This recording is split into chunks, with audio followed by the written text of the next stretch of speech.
So hello friends, welcome to GK webs. So friends, आप लोगों ने कट ऑफ का वीडियो के लिए बार बार जो मैसेज किए थे, तो आज हम कट ऑफ का वीडियो बना रहे हैं।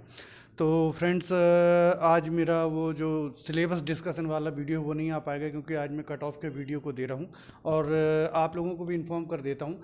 इससे पहले मैं ये बता दूँ कि लास्ट ईयर मैंने जो MPPSC प्री की क्वेश्चन सीरीज स्टार्ट की थी, उसके 4 पार्ट ही डाल पाया था। एक पार्ट में हम 25 क्वेश्चन डिस्कस करते थे। 4 पार्ट में 100 क्वेश्चन डिस्कस किए थे, उसमें से ही 6 क्वेश्चन बने हुए हैं। जिन लोगों ने वो क्वेश्चन सीरीज की थी उनको मालूम होगा। स्थानीय स्वशासन वाला, चोल साम्राज्य वाला क्वेश्चन बना हुआ है आपका। और मानसून का मैंने स्पष्ट आपसे पूछा था कि मानसून कितने प्रतिशत वर्षा के लिए उत्तरदायी है। सीधा सीधा क्वेश्चन मैंने आपसे पूछा था, वो बन गया है। और अब ऐसे ही 6 क्वेश्चन करीब बने हुए हैं, जिनको हम पूरा डिस्कस नहीं करेंगे। तो इस बार मैंने फिर से MPPSC प्री प्लस मेंस की क्वेश्चन सीरीज स्टार्ट करूंगा, जब सिलेबस डिस्कशन पूरा हो जाएगा तब। फ्रेंड्स, हम सिलेबस डिस्कशन कर रहे हैं, जिसमें मैं आपको सिलेबस, चूँकि इतना बिखराव है, ख़ास तौर से वो लोग जो MPPSC mains first time appear होंगे, जो MPPSC मेंस में या जो MPPSC प्री की प्रिपरेशन कर रहे हैं, उनके लिए बहुत इंपॉर्टेंट है। क्योंकि सिलेबस में इतना बिखराव है फ्रेंड्स कि कुछ समझ में ही नहीं आता कहाँ से पढ़ें कहाँ से ना पढ़ें, क्या इंपॉर्टेंट है क्या नहीं। तो उसमें मैं सिलेबस के साथ साथ आपको इंपॉर्टेंट टॉपिक्स बताता चलता हूँ, क्वेश्चन कैसे बन सकते हैं वो बताता चलता हूँ, एक ही टॉपिक को कितने प्रकार से एनालाइज किया जा सकता है कि वो बताता हूँ कि अगर एनालिटिक क्वेश्चन बनेगा तो किस तरह से बन सकता है। साथ ही जो विगत वर्षों में परीक्षाओं में प्रश्न पूछे गए हैं वो भी मैं आपके साथ डिस्कस करता हूँ। तो आप उसको ज्वाइन कीजिए, बहुत ही आपको बेनिफिट मिलेगा। यूट्यूब पर है, निःशुल्क है, मेरे ही चैनल पर चल रही है, वो निःशुल्क सीरीज़ है, आप उसको ज्वाइन कर सकते हैं फ्रेंड्स, है ना। तो फ्रेंड्स, आज का जो हमारा टॉपिक है वो है MPPSC कट ऑफ को लेकर के, कि MPPSC कट ऑफ क्या रह सकता है। तो मैंने नोट कर रखा है कि मैंने MPPSC कट ऑफ का जो है आपका वीडियो अपलोड किया हुआ था, जिसमें जनरल का मैंने आपको बताया था कि 55 जाएगा, है ना। जनरल का जो था 55 के अराउंड जाने का मैंने बताया था। उसके बाद जो है 2 चेंजेस आपके हो चुके हैं। 2 चेंजेस कौन कौन से हो चुके हैं? एक तो ये हुआ कि आंसर सीट आई, आंसर सीट आने के बाद मैंने हल्का फुल्का बताया था। और दूसरा ये कि पोस्ट इंक्रीज हुई। हालांकि मैं cut off final answer sheet के बाद देना चाह रहा था, लेकिन आप लोगों के बहुत सारे क्वेश्चन आए तो मैं डिस्कस कर दे रहा हूँ। देखिए, इन दोनों चेंजेस के बाद जो आपकी क्वेश्चन, जो आंसर की आई है वो, और जो पोस्ट इंक्रीज हुई है वो, इन दोनों चेंजेस के बाद क्या रह सकता है कट ऑफ। मैं कभी पैरामीटर्स डिस्कस नहीं करता हूं, तो लेकिन आप लोगों को मालूम है, जिन लोगों ने देखा पिछली बार का मेरा कट ऑफ बिल्कुल एक्यूरेट गया था। उसके पहले मैं ये कह दे रहा हूं कि कोई भी बच्चा इस कट ऑफ को लेकर के निराश नहीं होगा, ठीक है। ये जस्ट एक प्रिडिक्शन है। कट ऑफ इससे ऊपर भी जा सकता है, नीचे भी जा सकता है भाई, जस्ट ए प्रिडिक्शन है। लेकिन इससे ऊपर जाने के चांसेस बिल्कुल भी ना के बराबर हैं, इससे नीचे जरूर रह सकता है। तो जिन भी बच्चों के अच्छे मार्क्स आ रहे हैं, लाइक जनरल में अगर आप 70 के करीब हो, OBC में आप 67 68 के करीब हो, SC में आप 64 65 के करीब हो, ST में आप 61 62 के करीब हो, तो वो अपनी प्रिपरेशन करते रहेंगे, इस कट ऑफ को लेकर के निराश नहीं होंगे। आप लोगों के बार बार मैसेज पे मैं ये दे रहा हूँ, पर निराश नहीं होंगे। कट ऑफ नीचे जा सकता है, ऊपर नहीं जाएगा। तो फ्रेंड्स, कट ऑफ अब जो नया है वो क्या रह सकता है, इस पर हम थोड़ा डिस्कशन कर लेते हैं, है ना। उसके पहले मैं आपको पैरामीटर्स बता देता हूं, क्योंकि मैं पैरामीटर्स पर डिस्कशन नहीं करता तो लोगों को लगता है ऐसे ही दे दिया। देखिए, सबसे पहला पैरामीटर जो होता है वो होता है पेपर लेवल, ठीक है ना। दूसरा पैरामीटर होता है आपका नंबर ऑफ सीट्स, ठीक है। थर्ड पैरामीटर जो होता है number of students, number of students, okay. उसके बाद जो होता है इम्पोर्टेंट, वो आपका होता है स्टूडेंट परफॉर्मेंस, स्टूडेंट परफॉर्मेंस, कि भाई स्टूडेंट की जो परफॉर्मेंसेस हैं वो कैसी आ रही हैं। और एक होता है कंपैरिजन, कि हम कौन सा ऐसा लास्ट पेपर है जिससे कंपेयर कर सकें। इनमें सबसे इम्पोर्टेंट जो है वो है आपका फर्स्ट पेपर लेवल। अगर पेपर हार्ड आता है तो कट ऑफ जो है वो आपका लो होता है, अगर पेपर लाइट आता है तो कट ऑफ जो है वो आपका हाई जाता है। मेन जो आपके कट ऑफ को प्रभावित करता है वो यही है, ठीक है ना। नंबर ऑफ सीट्स सेकंड आ जाता है, अगर नंबर ऑफ सीट्स ज़्यादा है तो जाहिर बात है कट ऑफ थोड़ा कम हो जाता है। नंबर ऑफ सीट्स जो है कम है तो कट ऑफ थोड़ा ऊपर चला जाता है। थर्ड जो फैक्टर है नंबर ऑफ स्टूडेंट्स, इसको मैं इतनी इंपॉर्टेंस नहीं देता हूँ, क्योंकि पढ़ने वालों बच्चों से ही कट ऑफ निर्धारित होता है। 5 लाख बच्चे जाएं, लेकिन पढ़ने वाले उसमें से कितने रहेंगे, डिपेंड इस पर करता है, और वो जो नंबर है वो स्टेबल रहता है। लेकिन इस बार क्या हुआ है, इस बार ये हुआ है कि बहुत सारे पढ़ने वाले बच्चे एग्जाम नहीं दे पाए हैं। इलेक्शन ड्यूटी के कारण बहुत सारे बच्चे जो ऑलरेडी कुछ ना कुछ पोस्ट पर हैं, जिन्होंने निकाले हुए हैं एग्जाम, ठीक है ना, वो क्या हुआ है, एग्जाम नहीं दे पाए हैं। तो इस बार जो स्टूडेंट्स की संख्या कम हुई है वो जरूर कट ऑफ को प्रभावित करेगी, क्योंकि पढ़ने वाले बच्चे नहीं हो पाए शामिल। स्टूडेंट्स परफॉर्मेंसेस, तो जब शुरुआत आपने देखी, लोगों ने कहा मेरे 80 सही हैं, 85 सही हैं, ये है वो है, मैंने तब भी कहा था 80 नहीं जाएगा कट ऑफ। आज आप देखिए 75 के ऊपर वाले गिने चुने लोग मिल रहे हैं, गिने चुने लोग ही 75 के ऊपर मिल रहे हैं। आपने बहुत सारे ग्रुप्स में, बहुत सारे चैनल्स में देखा होगा, है ना। तो ये हो गया। और तीसरा कंपैरिजन।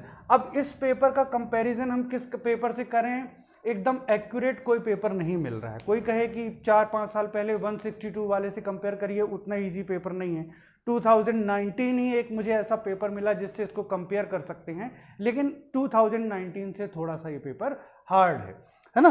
तो 2019 से आप इस पेपर को थोड़ा सा क्या कर सकते हो, अगर कंपेयर करना है तो कर सकते हो। अब आती है बात हमारे कट ऑफ की।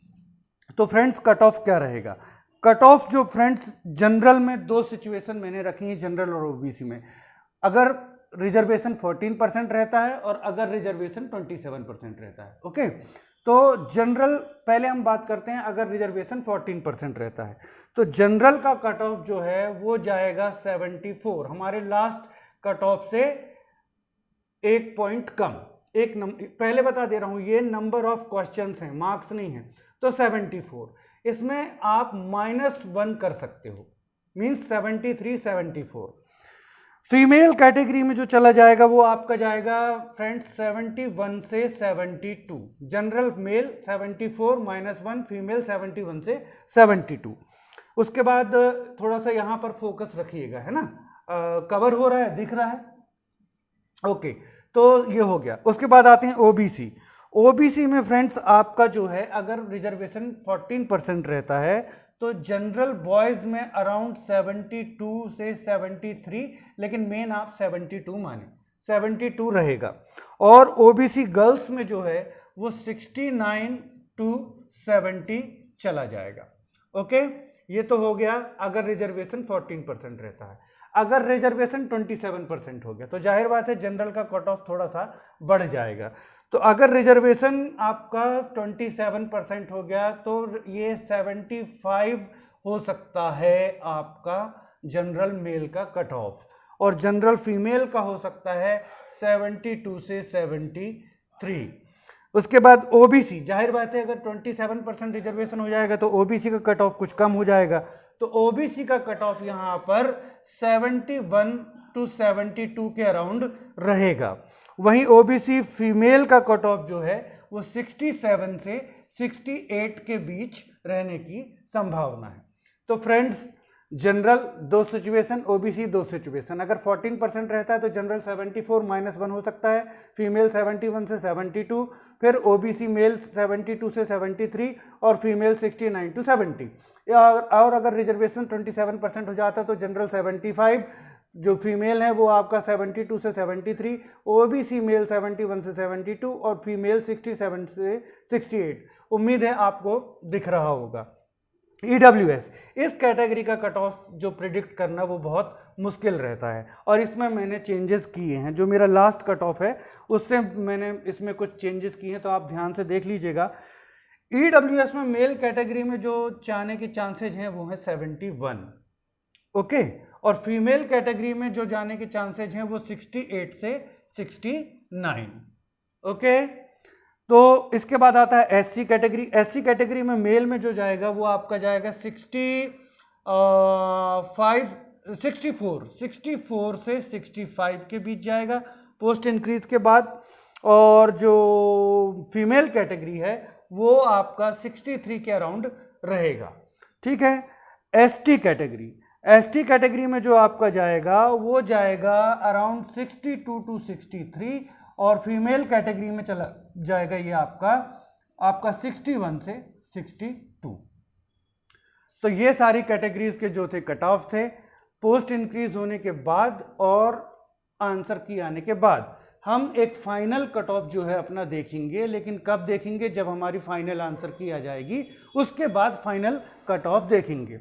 आप कहेंगे ऐसा क्यों? लास्ट टाइम तो आपने एक ही कट ऑफ पर अड़े हुए थे कि 70 70 70। लास्ट टाइम का कट ऑफ चूंकि पेपर बहुत हार्ड आया था, प्रिडिक्ट करना थोड़ा सा आसान था। इस बार का कट ऑफ प्रिडिक्ट करना इतना आसान नहीं है। अब आते हैं पीएच कैंडिडेट में।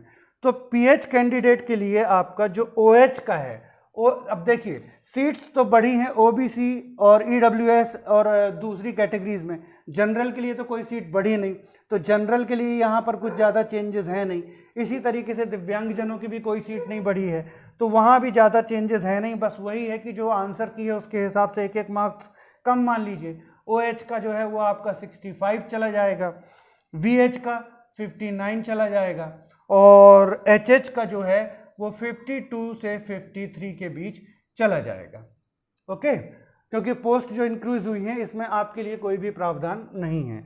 एक्स सर्विसमैन का वही 52 टू 53 के अराउंड जो है कट ऑफ रहेगा। सो फ्रेंड्स, ये था हमारा कट ऑफ प्रिडिक्शन। इससे निराश होने की बिल्कुल भी आवश्यकता नहीं है। हो सकता है ये पूरी तरह से गलत साबित हो, इसलिए आपको एक अनुमान के सहारे अपनी जो स्टडी है अनुमान पर नहीं सौंप देनी है, आपको पढ़ते रहना है। अगर आपके जनरल में 70 मार्क्स आ रहे हैं, ओबीसी में 67 मार्क्स आ रहे हैं, ईडब्ल्यूएस में 67 मार्क्स आ रहे हैं, एससी में आपके 64 63 आ रहे हैं, एसटी में 60 के अराउंड आ रहे हैं, तो आप बिल्कुल अपनी तैयारी करते रहिए। किसी भी अनुमान के सहारे उसको अपनी ज़िंदगी को अनुमानों के सहारे पर सौंपने की गलती नहीं करें। मैं फिर से कहूँगा फ्रेंड्स, हमारी ये जो सीरीज़ है क्वेश्चन सीरीज़, ये जो फर्स्ट बार मेंस में अपीयर हो रहे हैं वो, और जो प्री की तैयारी कर रहे हैं वो, स्पेशली इनके लिए बहुत इंपॉर्टेंट है। आप हमारा सिलेबस डिस्कशन ज्वाइन कीजिए, जो हम सिलेबस डिस्कशन कर रहे हैं, और इसके बाद मैं क्वेश्चन सीरीज स्टार्ट करूंगा, जहां पर मैं प्री और मेंस दोनों के लिए इंपॉर्टेंट क्वेश्चन और पूरा का पूरा एनालिसिस दूंगा। वो बाकायदा चैनल पर चल रही है, उसको ज्वाइन कीजिए। Okay friends, thanks for watching.